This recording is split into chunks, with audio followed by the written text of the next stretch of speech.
Dans ce rapport, j'ai trouvé une notion qui allie l'apprentissage et le bien-être. J'avais accompagné ma fille aînée en 6e parce qu'elle avait été déscolarisée tout le primaire. On avait pris le bus ensemble pour qu'elle voie le trajet à faire, etc. Et la première chose qui m'a frappée quand je suis montée dans le bus, c'est la tête des jeunes le jour de la rentrée. Ah, c'était pas youpi tralala, hein. C'était... Ils faisaient tous la tête et j'ai l'impression, ça me donnait un peu le sentiment qu'ils se rendaient dans une certaine forme d'abattoir, quoi. Et quand j'entends parler les personnes qui sont autour de moi, parce que finalement, on a fréquenté beaucoup de toutes sortes de parents dans ma vie, puisque c'est devenu mon métier, le soutien à la parentalité, et puis ensuite aux professionnels, j'entendais les parents dire, et je les ai toujours entendus dire ça, plus ou moins, « Ah, avant la rentrée, ma fille a mal au ventre. Elle a super mal au ventre. Avant de rentrer, c'est comme ça. » La première année de maternelle, c'est une étape majeure pour un tout petit enfant. Et la première semaine, c'est quelque chose d'énorme. Souvent, les enfants font des crises de rage à répétition. Les parents ne les reconnaissent pas. Moi, je suis passée par là avec ma fille aînée, puisque je me réjouissais qu'elle puisse entrer à l'école à 2 ans et demi. Je me disais, super, je vais arrêter de payer la nounou. C'était trop génial. Quand j'ai vu que son nom était inscrit avant la rentrée sur le tableau de l'école, je me suis dit, ah, génial, elles sont 2 ans et demi et Agathe est dedans.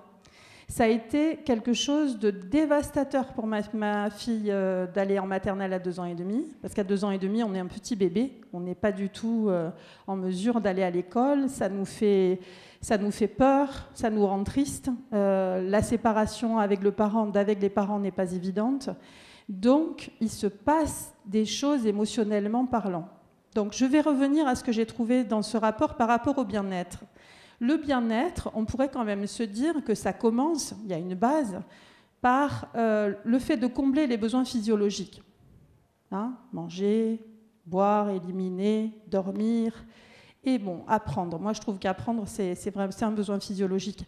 Dans la mesure où un tout petit, à partir du moment où il a ses besoins d'attachement, sa personne ressource proche de lui, il n'a qu'une idée en tête, aller explorer, aller tester, aller expérimenter, etc. Donc ça, vous l'avez certainement tous vécu. Donc pour moi, oui, l'apprentissage, c'est sûr, c'est un besoin physiologique.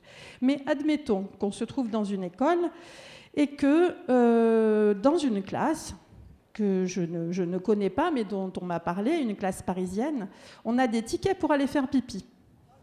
Donc, ça veut dire qu'à un moment donné, si je suis l'enfant qui ne peut pas aller faire pipi quand il a besoin d'aller faire pipi, je vais commencer à être tendue.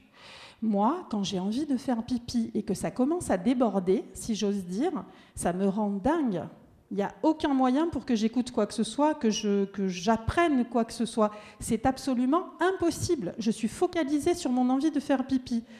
Si on grimpe les échelons et qu'on arrive au collège, le collège avec des jeunes filles qui vont avoir leurs règles et qui sont parfois obsessives sur le fait qu'elles risquent de tacher leurs vêtements si elles ont des règles abondantes, donc il faut qu'elles puissent sortir pour changer la serviette, le tampon, la moon cup, peu importe. Et bien ça, quelquefois, c'est pas possible. C'est pas possible, pourquoi ? Eh bien parce qu'ils risquent d'y avoir un problème et parfois, elles risquent de regarder leur téléphone. Bon, moi, personnellement, je ne vois pas le problème sur le fait de regarder son téléphone, de regarder si on a des messages. Moi, je fais ça tout le temps. Je ne vois pas pourquoi les jeunes ne pourraient pas le faire. Mais en gros, je trouve que les besoins physiologiques, depuis la maternelle, collège, lycée, ne sont pas comblés et qu'on peut comprendre que, du coup, notre cerveau soit parasité par le fait d'avoir faim, d'avoir soif, d'être fatigué aussi, parce que finalement, les adolescents... Vous savez peut-être que l'hormone qui déclenche l'ensommeillement est sécrétée beaucoup plus tard que chez les enfants et les adultes, vers 23h minuit. Du coup, ils n'ont pas sommeil avant 23h minuit. Oui, mais enfin, il faut qu'ils se lèvent le matin pour aller au lycée, à l'école, prendre un bus, etc. Donc cette question des besoins physiologiques, elle est essentielle.